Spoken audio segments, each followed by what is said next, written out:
আমার মেয়ে আমি যখনই চিকেন রান্না করি তখনই আবদার করে, আম্মু একটু চিকেন ফ্রাই করে দাও। তো আজকে অন্যরকমভাবে একটু চিকেন জুসি বানিয়ে দেব। তো এখানে সব রকমের উপকরণ নিয়েছিলাম আমি, জিরা বাটা, আদা বাটা, রসুন বাটা, হলুদের গুঁড়া, মরিচের গুঁড়া, গরম মশলাটা বেটে নিয়েছিলাম।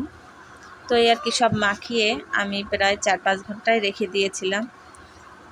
তো ময়দার সাথে এখানে একটু মরিচের গুঁড়া হালকা দিয়েছি, বেশি দেই নেই, যেহেতু ওরা বাচ্চা মানুষ খেতে পারবে না ঝাল। তো এখানে একটু পানিতে ভিজিয়ে আবার ময়দা মাখিয়ে নিলাম। তো এইভাবে আমি কিছু সময় ভেজে নিব, অল্প আছে ভেজে নিব, যেহেতু চিকেন একটু সিদ্ধ হলে ভালো হবে, ওরা খেতে পারবে, শক্ত হলে খেতে পারবে না। তো এইভাবে ভেজে নিব, কালার হবে।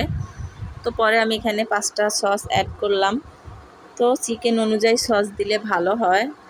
তো এই আর কি আমার ফাইনাল লুক চিকেন জুসি। তো সবাই কিন্তু অবশ্যই কমেন্ট করে বলবেন যে কেমন হয়েছে আমার রেসিপিটা। তো আমি একটু ট্রাই করলাম যে দেখি কেমন হয় খেতে। তো অনেক ভালো লেগেছে খেতে। তো আল্লাহ হাফেজ, সবাই ভালো থাকবেন, আল্লাহ হাফেজ।